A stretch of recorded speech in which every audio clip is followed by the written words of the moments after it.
Hola, ¿cómo están? En este video vamos a hacer un recorrido del primer capítulo del libro El discurso social, los límites históricos de lo pensable y lo decible de Marc Angenot. Marc Angenot es un teórico, analista de discurso y crítico literario, nacido en Bélgica en la década de 1940 y un referente importante del enfoque sociosemiótico, un enfoque que nace en los 60 y en el que podemos ubicar a algunos autores que venimos trabajando como Barth, Bakhtin o en caso de Argentina Eliseo Verón. Por lo tanto, vamos a ver que la propuesta de Angenot la podemos pensar muy en línea con la teoría de los discursos sociales de Eliseo Verón. El texto es de lectura bastante compleja, por eso mi idea de ofrecer este video explicativo para que podamos sobre todo concentrarnos en algunas de las ideas centrales, algunas ideas nuevas que propone Angenot en relación a lo que venimos trabajando nosotros y que podamos apropiarnos de estas ideas para sumar al análisis discursivo, ¿no? A esta deconstrucción semiótica de ver a partir de textos de diferentes campos discursivos qué es lo que nosotros podemos analizar, que venimos haciendo a lo largo del año. Como decía, se ubica en una perspectiva sociosemiótica que tiene que ver justamente con entender la construcción de subjetividades y las dinámicas sociales que se dan en un contexto dado a partir de los mecanismos y dinámicas discursivos y semióticos. O sea, cómo los discursos, los textos y sí, todas las materializaciones de sentido que se dan en una época dada van configurando nuestra manera de pensar, de entender el mundo y de relacionarnos entre nosotros. Y en el caso de Angenot va a tener un enfoque bastante crítico con el ojo puesto sobre todo en la construcción de la hegemonía y del poder, con pensar cómo se construyen desde el discurso y luego cómo se materializan en el discurso las relaciones asimétricas de poder en el marco de una sociedad. Bueno, como punto de partida tenemos que pensar en qué es el discurso social. Recuerden que con Eliseo Verón nosotros hablábamos de configuraciones espaciotemporales de sentido que se materializaban en una multiplicidad de textos en un sentido amplio. Podíamos entender a un texto como un discurso en sí mismo, pero que a su vez también formaba parte de un discurso social más amplio, y hablábamos del discurso educativo, el discurso bélico, el discurso patriarcal, etc., entendiendo como esto, conglomerados de sentido para pensar sobre diferentes temáticas, ¿no? en un contexto dado. Algernon va a partir de esta noción bastante similar, que es el discurso social como todo lo que se dice y se escribe en un estado de sociedad, pero luego va a decir que todo lo que se dice y se escribe se puede pensar en un conjunto medio redundante, medio cacofónico, ¿no? Como una multiplicidad de textos que se solapan unos a otros, em, y que en verdad ese solapamiento no se da de manera aleatoria. No es que, bueno, todo lo que se dice vale lo mismo, se dice desde un mismo lugar o va a tener el mismo efecto, sino que existe un entramado que viene dado por otro tipo de reglas, ¿no? Y a partir de ahí va a proponer esta segunda definición que dice entender el discurso social como el conjunto de sistemas genéricos, repertorios tópicos, reglas de encadenamiento de enunciados que en una sociedad dada organizan lo decible, o sea, lo narrable y opinable, y aseguran la división del trabajo discursivo. Esta definición, que puede parecer un poco engorrosa, se va a ir desandando a lo largo del capítulo, pero fíjense que ya no habla del discurso como, bueno, todo lo que se dice, sino más bien como cuáles son las reglas y los parámetros previos que hacen que se digan ciertas cosas y que se digan de cierta manera. O sea, la materialización, lo que yo voy a analizar finalmente, como esto de, bueno, una publicidad, una noticia, una letra de una canción, etc., previo a estar materializado de esa manera, responde a ciertos géneros discursivos, a ciertos repertorios tópicos, o sea, ciertos temas de los cuales se puede o no se puede hablar de una manera o de otra, y ciertas reglas de encadenamiento de enunciados, o sea, ciertas relaciones de causa y efecto o de distintos tipos de relación, que bueno, básicamente como acá dice, organizan lo que se puede decir y de qué manera se puede decir, quién lo puede decir, en qué contexto, ¿no? Y que eso no es lo mismo no es igual en cada contexto histórico, ¿no? Por eso él, para el análisis, esto lo tomamos solo a modo de ejemplo, él para el análisis va a enfocarse en todo lo que se imprimió en Francia en 1889.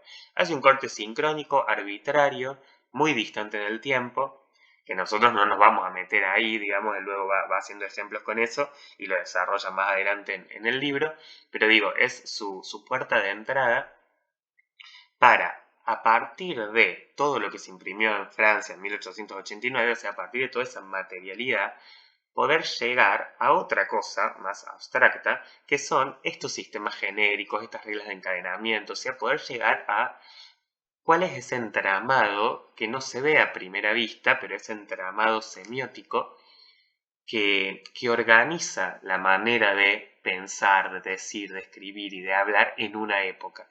Por eso el analizar algo tan lejano en el tiempo puede ser más sencillo de desnaturalizar algunas cosas, porque con esta distancia podemos ver, wow, mira, no se hablaba para nada de ciertos temas, o estas personas podrían hablar de esto y estas no, etc.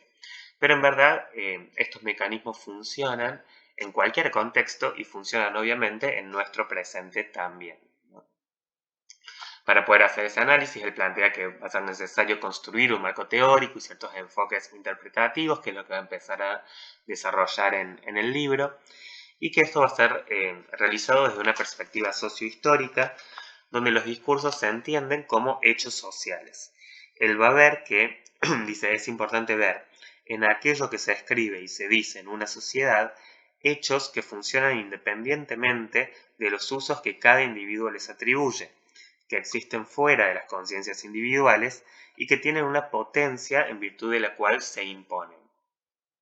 Esta idea que ya venimos conversando, que ningún texto, nada que un individuo en particular o un grupo en particular pueda decir, viene de la nada y es algo 100% auténtico y original y de mi propia opinión, sino que los discursos nos trascienden, vienen antes por decirlo de alguna manera, pero no, trascienden la individualidad, y todo lo que nosotros podamos opinar y decir sobre un tema ya viene preconfigurado por algo más grande, ¿sí? Esto de que viene preconfigurado por un entramado, ¿no? Que dice, bueno, esto lo vamos a pensar en relación a ciertos temas, en relación a ciertos tópicos, y luego uno puede estar de acuerdo, en desacuerdo, discutir, debatir, pero siempre en relación a unos parámetros preconfigurados, ¿bien? Que es la misma idea que hablábamos con Eliseo Verón con esto de la cadena de semiosis infinita, ¿no? Ningún enunciado nace de la nada.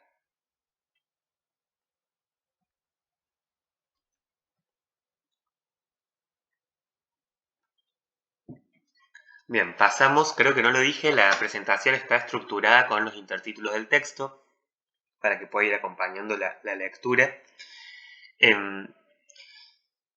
Continuamos con una interacción generalizada donde va a recuperar dos conceptos de Bakhtin, el concepto de heteroglosia y el concepto de interacción generalizada. Para no marearnos con tanto concepto, van a ver que es bastante circular y que en realidad vamos a seguir desarrollando las mismas ideas de una manera cada vez un poquito más amplia. Bakhtin hablaba de la heteroglosia como esta cuestión polifónica por la cual en un estado social existe una multiplicidad de voces y de discursos que todo el tiempo están interactuando, dialogando y respondiendo permanentemente.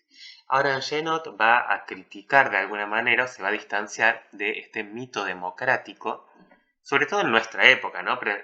Pensemos en nuestro presente, que uno podría pensar, bueno, a través de internet, de las redes sociales, hoy que es tan fácil opinar, publicar una opinión y que esa opinión se difunde o se viralice. Hoy que también es mucho más accesible crear un programa de radio, un podcast, un canal de YouTube, lo que fuese, uno puede pensar, listo, estamos en una época 100% democrática para los discursos, en las cuales todos los discursos están en igualdad de condiciones y luchan entre sí en la arena discursiva de las redes o de lo que fuese.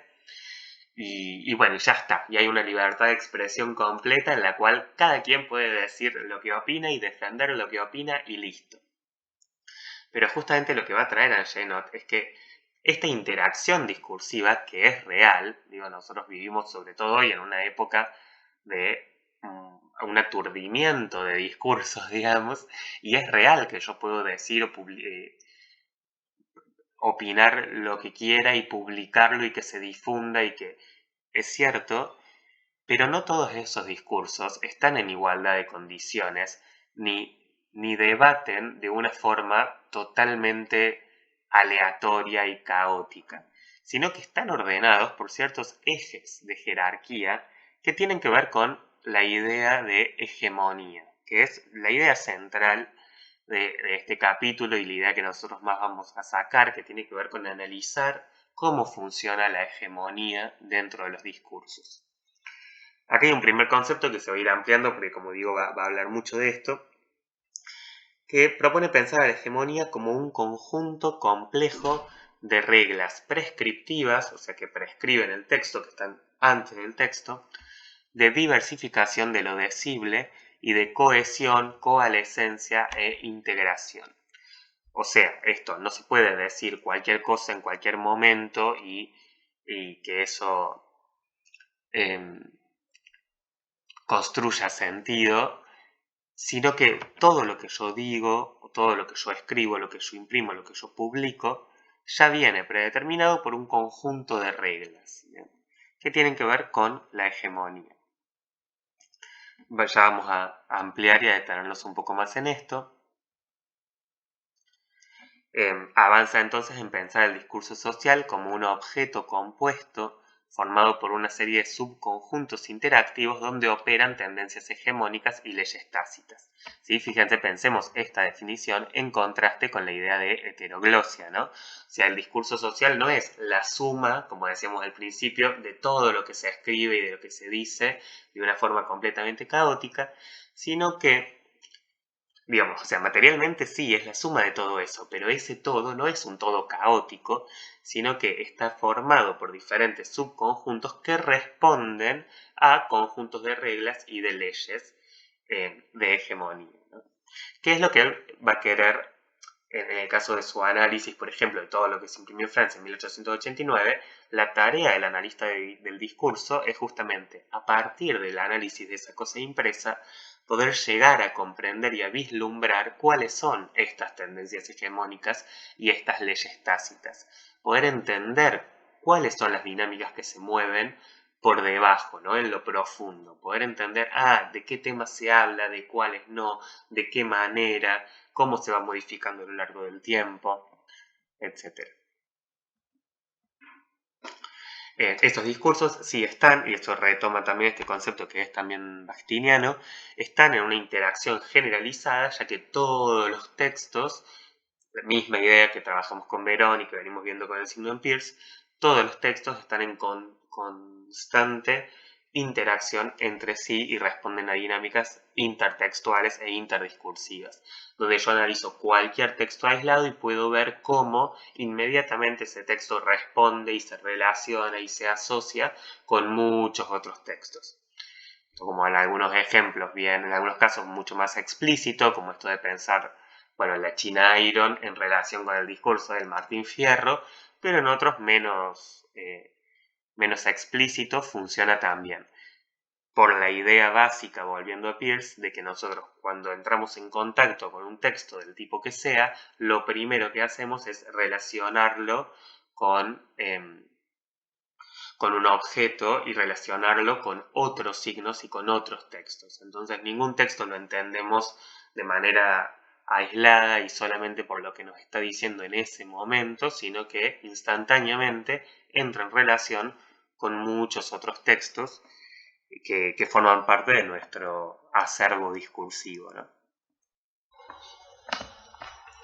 Seguimos ahora con los conceptos de alegoresis e interlegibilidad, que puede parecer un poco engorroso, pero tiene que ver con esta misma idea que se sigue desarrollando de cómo los discursos interactúan permanentemente entre sí y construyen sentido, pero no de una manera aleatoria, o sea, no en una relación caótica e igualitaria, sino respondiendo a estas tendencias hegemónicas.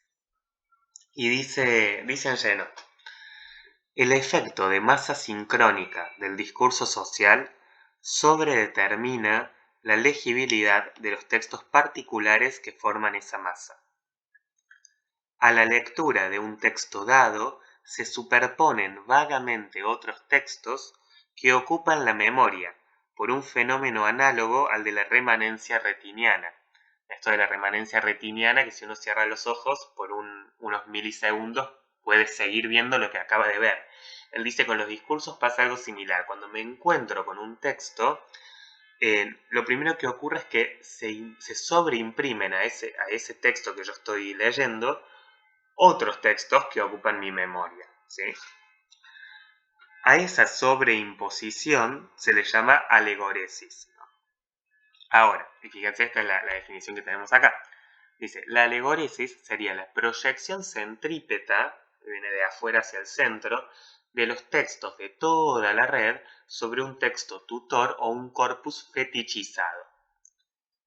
O sea, ¿qué es lo que nos está diciendo acá? Cualquier discurso que hoy se produzca, cualquier texto que se produzca, una noticia, una publicidad, un cartel publicitario, una nota de opinión, una editorial en una radio, un discurso político, cualquier texto, cuando nosotros entramos en contacto con él, cuando lo leemos a ese texto, se sobreimprimen estos otros y no de una manera X, sino que el nuevo texto lo ponemos en relación con un texto tutor o un corpus fetichizado, o sea, con el núcleo o el centro discursivo, que ya es como tan fuerte, podemos relacionarlo acá con la idea de interpretante final de Peirce, ¿no? Con ese sentido núcleo que nosotros ya tenemos sobre las temáticas o el género en el cual se inscribe. Nosotros, por ejemplo, ya sabemos lo que es un discurso político o un discurso de campaña, por ejemplo. Entonces, si vamos a escuchar el discurso de cierre de campaña de algún candidato, inmediatamente ya lo ponemos en relación con ese núcleo de todo lo que significan los discursos de campaña en relación con otras cosas, ¿no?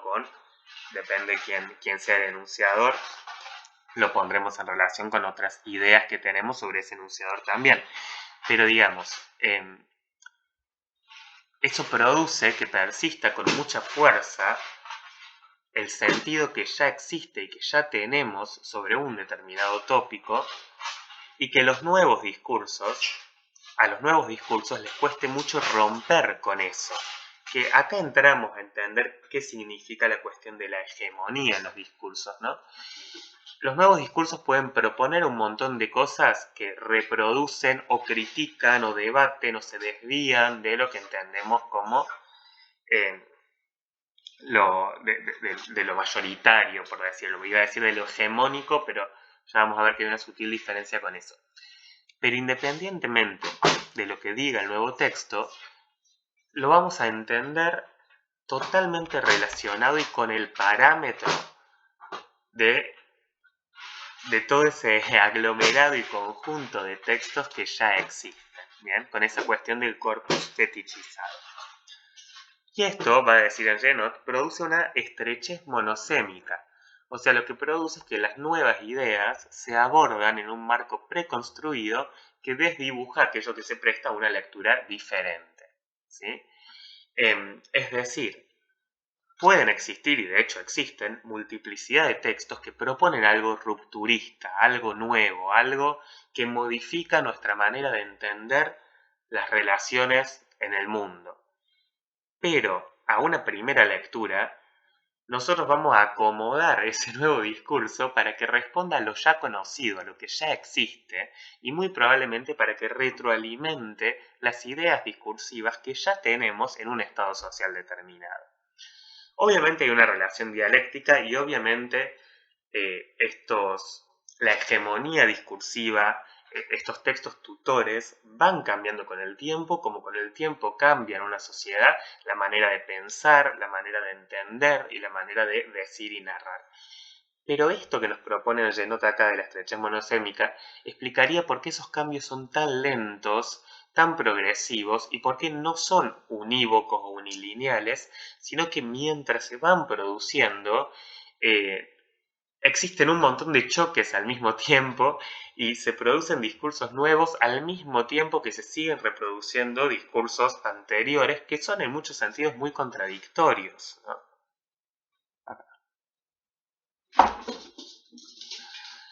El ejemplo de César González, después vamos a volver a esto porque sirve para entender otros conceptos. César González, el escritor de, bueno, poeta, escritor de ensayos, y que sacó hace poquito su novela El niño resentido, una novela de autoficción, autobiográfica. Y fíjense, estos titulares, bueno, César González estuvo muchos años en cárcel, primero entrando y saliendo de instituto de menores, y luego desde los 16 hasta los 22, 23, no sé muy bien, pero estuvo muchos años en la cárcel, y en la cárcel estudió y comenzó a escribir y demás. Y él siempre en diferentes entrevistas eh, critica o pone en jaque esto de que no quiere quedar encasillado en ese rol de, bueno, el pibe eh, que se reincorporó a la sociedad, ¿no? Como esa idea medio romántica de, bueno, el que estudió en la cárcel y pudo salir a través de la magia de la literatura, por ejemplo. Ahora, fíjense estos titulares, ¿no? César González de pibe chorro a artista, casi muero con solo 15 años. César González, el pibe chorro que presenta su historia en la Feria del Libro. César González, el pibe chorro que vivió para contarlo, nunca pedí permiso ni para robar ni para escribir. César González, de pibe chorro a escritor famoso, abre la Feria del Libro de Neuquén. Digo, él, si lo han leído, si no, recomiendo leanlo, él realmente propone algo muy diferente y muy rupturista. Y esta idea de cómo la manera de leer su texto y la manera de leer su discurso es ponerlo inmediatamente en relación con los discursos que ya conocemos, que ya entendemos y que están categorizados de cierta manera. Entonces César González era un pibe chorro, como un interpretante final, ¿no?, de todo lo que es un pibe chorro, y luego a través de un cambio, una modificación de vida, pasó a ser un escritor, un artista, ¿no? Fíjense estas construcciones, de pibe chorro a artista, no puede ser las dos cosas a la vez, ¿no? De pibe chorro a escritor famoso. Él se pelea mucho con esto y digo, es una figura que yo creo que nos puede servir mucho para entender esto, eh, lo que estamos estudiando, porque él es muy consciente de esos encasillamientos sociales e intenta todo el tiempo salirse de ahí. De hecho, su novela, El niño resentido, es una novela súper incorrecta que busca, creo yo, como de manera un poco hasta exagerada, busca justamente que no lo puedan encasillar de esa idea romántica del pibe que se salvó, de alguna forma, ¿no? Pero fíjense cómo la lectura de él queda directamente eh, incorporada en un discurso hegemónico, que el discurso hegemónico tiene que ver con pensamos las cosas a través de ciertas categorías determinadas que funcionan de esta forma.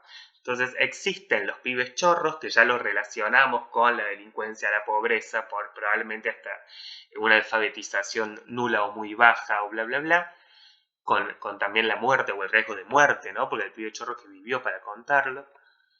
Y luego existen los escritores, los artistas, los qué sé yo. E incluso con este pibe, donde todo eso convive, la manera de leerlo es seguir separando esas dos cosas. Pensar en esto de la estrechez monosémica, de la resistencia, lo mucho que le cuesta a las nuevas ideas y a los nuevos discursos no ser leídos en los términos de la hegemonía discursiva. Bueno, y esto ya es un poco redundante porque ya creo que está clarísimo con todo lo que venimos laburando, pero está bueno también como concepto para tenerlo la idea de signo ideológico de Voloshinov, de Bakhtin y Voloshinov, en realidad creo que es de los dos eh, el libro en el que lo plantean. Pero bueno, esta idea de que el ámbito de la ideología coincide con el de los signos, se corresponden mutuamente. No podemos pensar en signos, no podemos pensar en ningún texto, en ningún discurso que no sea ideológico. Ya lo vimos con Verón, la ideología, entendiéndola como la relación que tiene un texto con sus condiciones de producción, a la hora de producir un signo, un texto determinado, un discurso, ya estamos inmediatamente tomando ciertos aspectos de discursos anteriores y ciertos no, respondiendo a ciertas reglas de construcción, respondiendo a ciertas categorías. Y por eso es imposible decir que algo no tiene ideología, porque cualquier discurso responde a una visión del mundo determinada, y nunca una visión del mundo es la única posible. Esto como otro ejemplo también para ir anclando, esta es una serie de imágenes de una cuenta de Instagram que se llama Deconstrucción Mediática, que este es el logo, se ve ahí chiquitito. Les recomiendo muchísimo esa cuenta, está muy buena porque lo que hacen es justamente deconstrucción semiótica todo el tiempo. Y acá, por ejemplo, en este ejemplo analizaban algunas marcas semánticas, ¿no? Algunas selecciones léxicas dentro de las notas de TN estilo, ¿no? Y plantean los titulares de notas sobre mujeres em, con estos términos como blazer escotadísimo, micro bikini, escote, transparencias, micro tanga, mini vestido, etc. Y lo ponían en contraposición sobre las notas de varones, ¿no? Donde habla de los relojes de lujo, los anteojos, eh, el vestidor masculino, totalmente diferente. Entonces, esto para proponer como un ejemplo del signo ideológico de que justamente no es casual, no es aleatorio, ni es algo natural, sino que responde a un discurso, en este caso propiamente patriarcal, ¿no? Un discurso determinado sobre el cuerpo de la mujer y del varón y sobre también entrecruzando, diría yo, el discurso patriarcal o el discurso sexista con el discurso de las celebridades o el discurso de la fama, ¿no? O sea, qué conlleva a que alguien sea una celebridad y a qué deben responder las celebridades. Entonces, las celebridades que son mujeres deben responder también por su propio cuerpo y por su capital sexual de alguna manera, mientras que a las celebridades que son varones se les pide más algo que tiene que ver con el poder económico, si se quiere, o con una... sí, o simplemente no se les pide ese reconocimiento del cuerpo, ¿no? Entonces, pensar en esa construcción discursiva en relación a esos otros discursos. Y podemos pensar acá en este análisis que hace de construcción mediática como un texto que, como digo, entra en esa discusión discursiva y también respondiendo a los mismos parámetros, solo que no se para reproducirlos, sino para criticarlos y para debatir sobre eso. Pero entra a debatir porque existen estas diagonales de lectura que son principalmente lo del discurso patriarcal, ¿no? Tal vez en otra época social o en otro contexto esto no tendría ningún sentido, ¿no? Marcar en rojo, hacerse estas preguntas de los términos, diferencias entre mujeres y varones.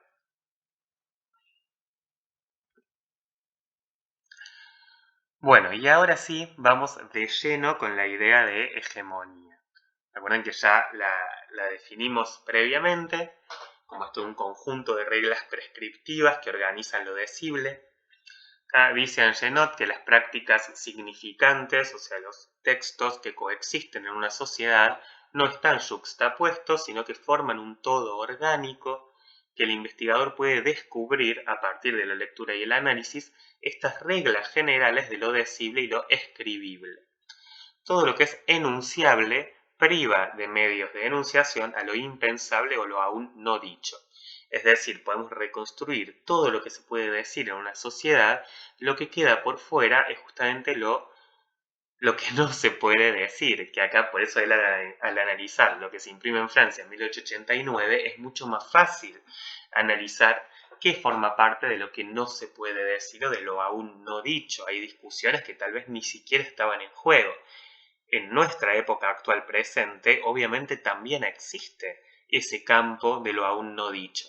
Solo que nosotros no podemos verlo con claridad porque somos sujetos atravesados por las reglas de hegemonía de nuestra época. O sea, somos sujetos que estamos moldeados, nuestra cabeza está moldeada por estas reglas de lo decible, lo narrable, lo escribible. Nosotros podemos discutir un montón de cosas y podemos tener ideas nuevas, pero hay un punto por fuera de nuestro pensamiento posible que, no sé, solo lo podremos descubrir tal vez a futuro y decir, wow, mira, en nuestra época de esto ni siquiera pensábamos que se podía decir o pensar de esta manera.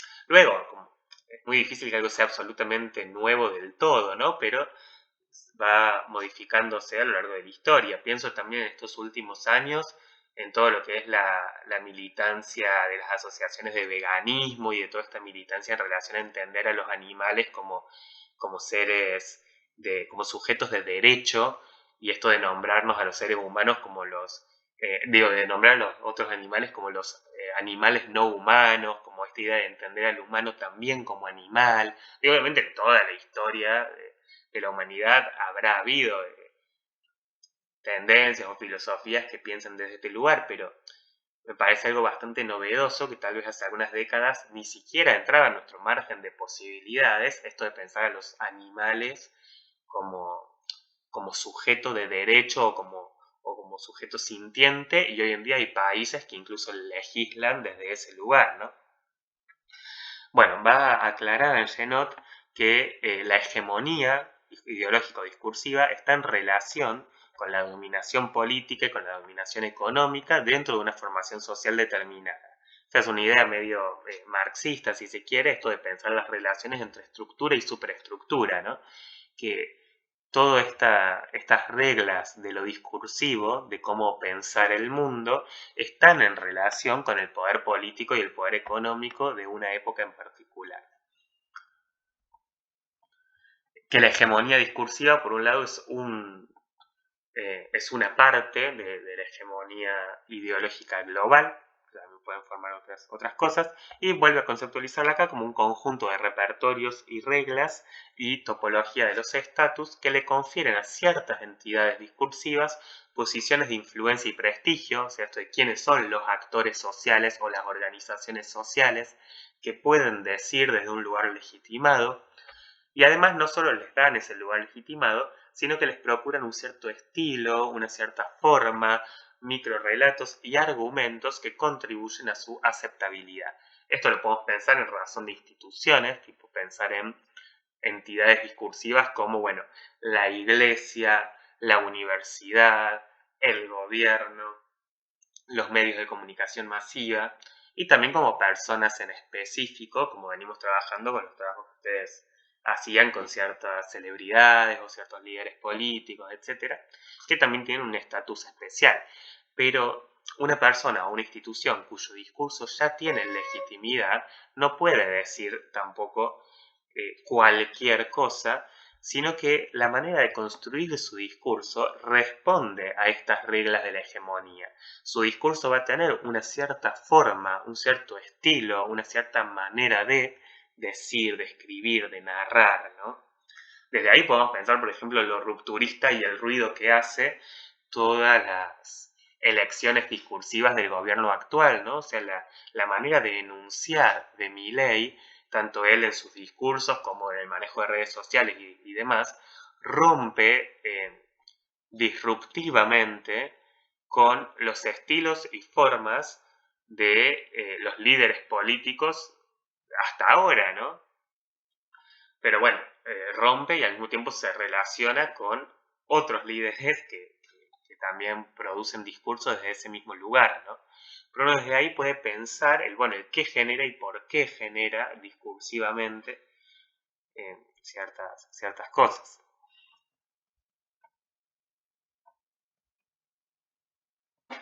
Entender a la hegemonía entonces como un sistema de regulación que predetermina la producción de formas discursivas concretas. Esto de que a la hora de enunciar un discurso, de crear un texto, no nace de la nada, sino que nace englobado en este gran sistema regulador que es la hegemonía. Porque ahí aclaran, ¿no? Que no es que la hegemonía sea los discursos que más se escuchan. Cuando dice este discurso es hegemónico, dice no es porque es lo que más se escucha, sino en todo caso se abrevia y uno para simplificar dice el discurso hegemónico, porque tiene que ver con el discurso que mejor responde a estas reglas. Pero en realidad la hegemonía entenderla como un entramado, como un sistema regulador a partir del cual nacen los discursos, que responden y reproducen a ese sistema, que se desvían, que lo desafían, pero que como veíamos, cuando se desvían también hay como un aparato discursivo muy fuerte que busca traerlo de vuelta e interpretarlo bajo las leyes bajo las leyes de la hegemonía, ¿no?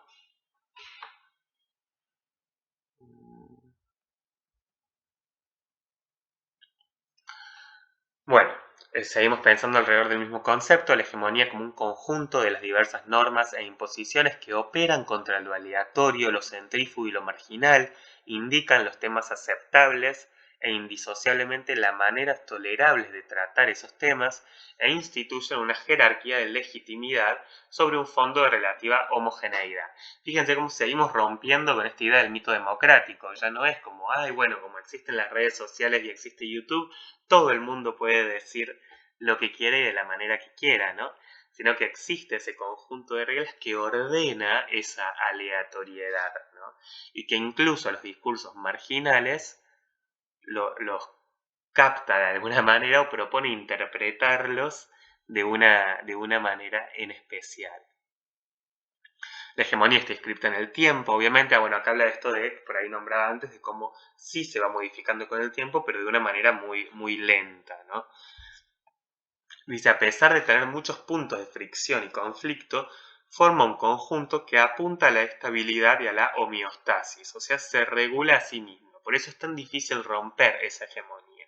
Se forma un equilibrio relativo resultante de relaciones de fuerzas y de los intereses de todos los interlocutores sociales.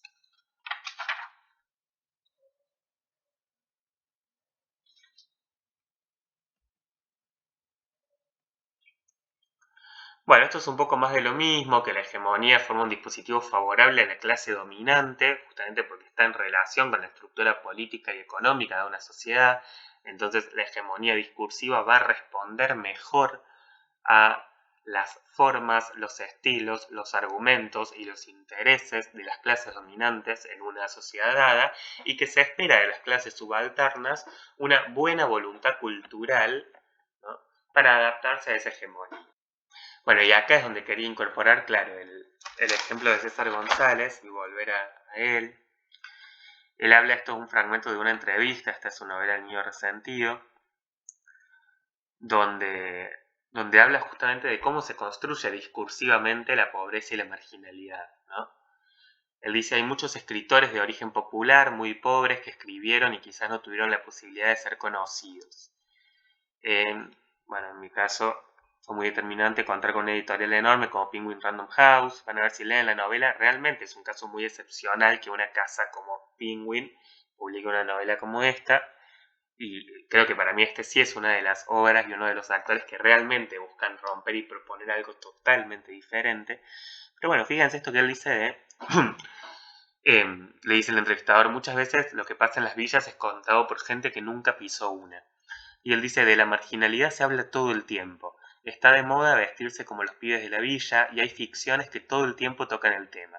Son realidades que se ven. El tema es cómo nos quieren hacer ver ese mundo. El mundo marginal está sobre representado en la cultura argentina, no está invisibilizado. El problema no es que lo cuente gente de afuera, porque la sensibilidad humana y la empatía no es una condición sine qua non de tu condición de clase. Cuando se trabaja sobre el mundo villero en general existe un morbo, una mirada de superación moral sobre el pobre. Al pobre siempre hay que ayudarlo, enseñarle, corregirlo. El pobre es el que no agarra la pala, el que se lleva la plata del que trabaja y paga sus impuestos. Ocupamos un lugar en el imaginario argentino para que la clase media y alta proyecten sus peores miserias. parece un ejemplo elocuente para pensar en esto de del entramado discursivo, y en este caso como lo que él trae, que dice la pobreza o la miseria no está invisibilizada, está sobre representada. Hay un montón de discurso social en torno a estos tópicos, en torno a el pobre, el villero, el preso. Pero dice, el problema es que está representado no solo por gente que, bueno, que no viene de ahí, porque él después es un extracto, pero él defiende eso, dice, el artista puede hacer arte de cualquier cosa, y dice, sino porque está representado de una manera totalmente sin empatía, sin sensibilidad y sin ser realmente representativo de lo que pasa y de cómo se vive realmente en una villa o en una cárcel. Lo podemos pensar en este término de cooptación discursiva, ¿no?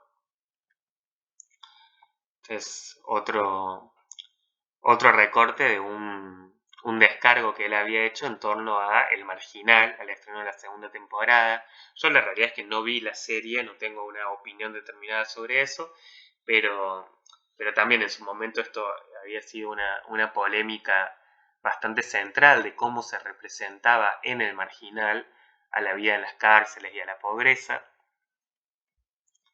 Bueno, los titulares que les había mostrado recién.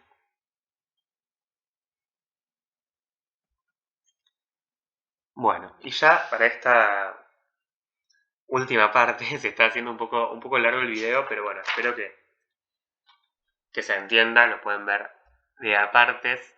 Y esto, creo que esta parte de los componentes de la hegemonía sirve para entender un poco más, cuando hablamos de estas, bueno, reglas que organizan lo discursivo, entender un poco mejor de qué está hecho, ¿no?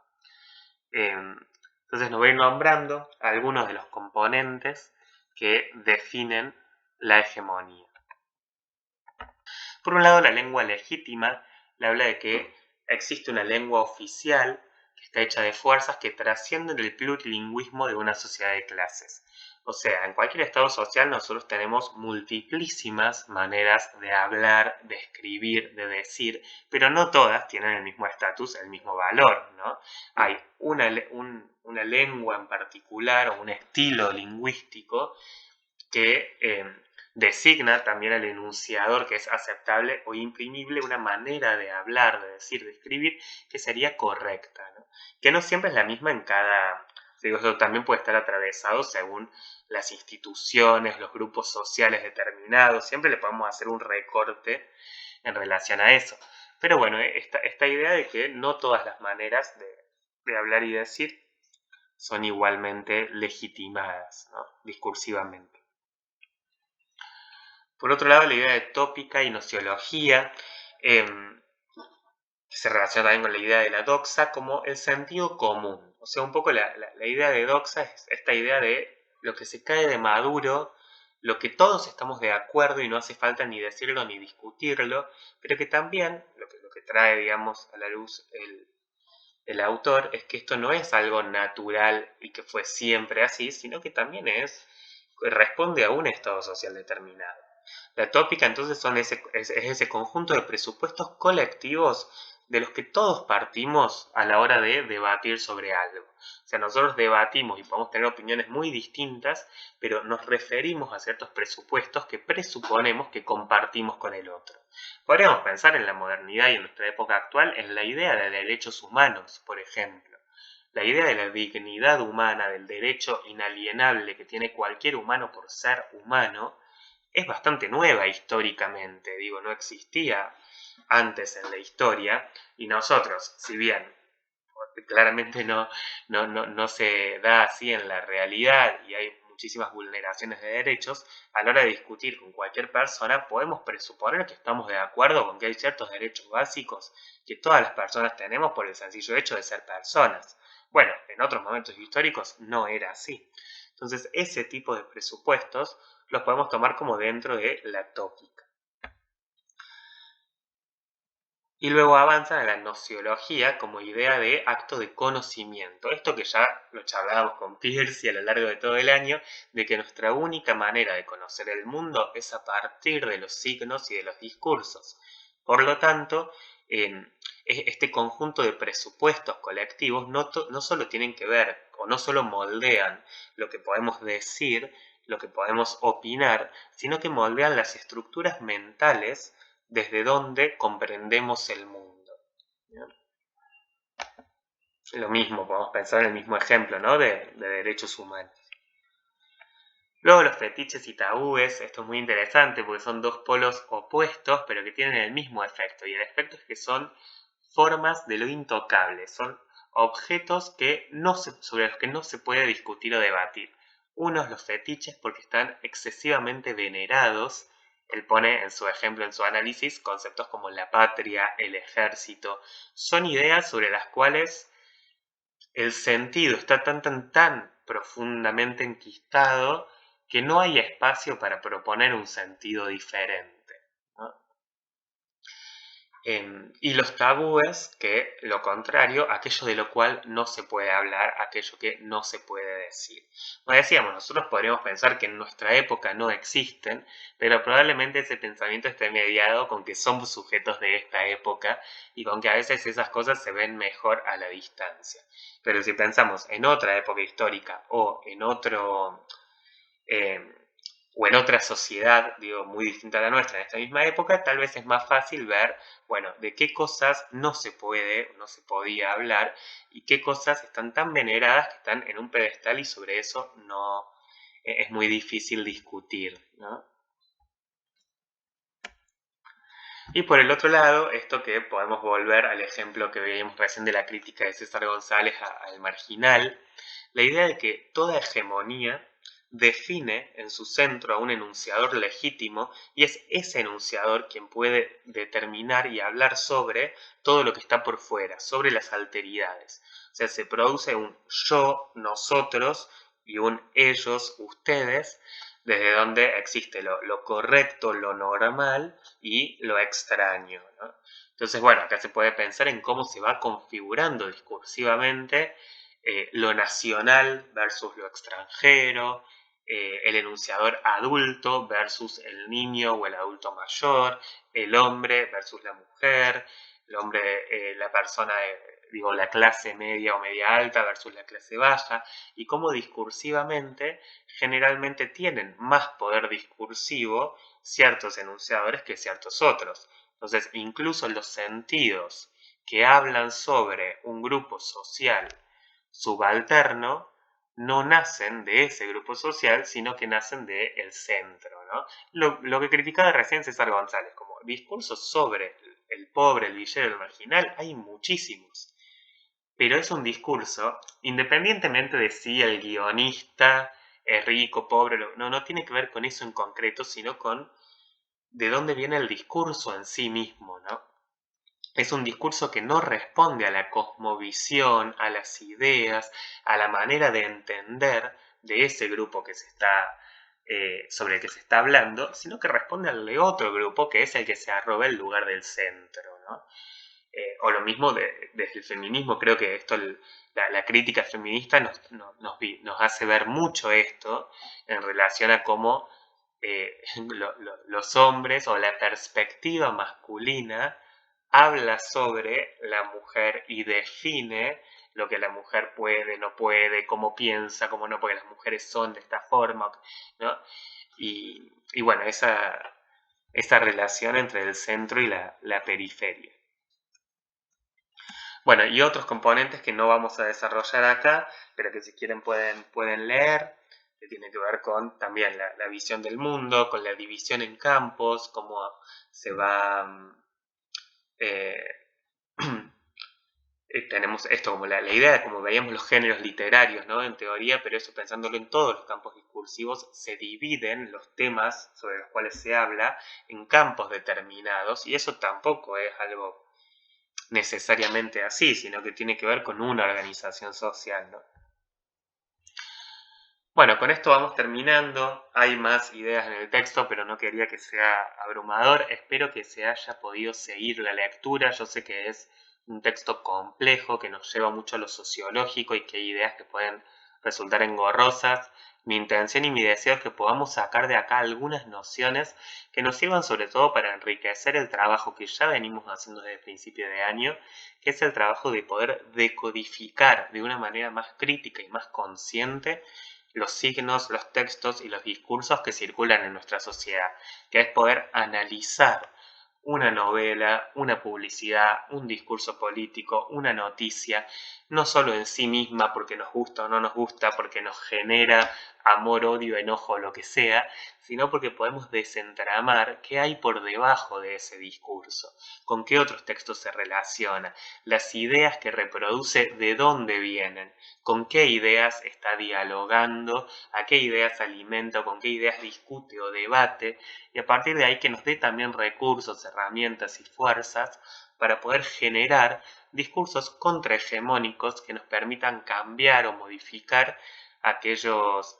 aspectos de la visión del mundo de nuestra sociedad actual que creemos que sería justo o provechoso poder modificar.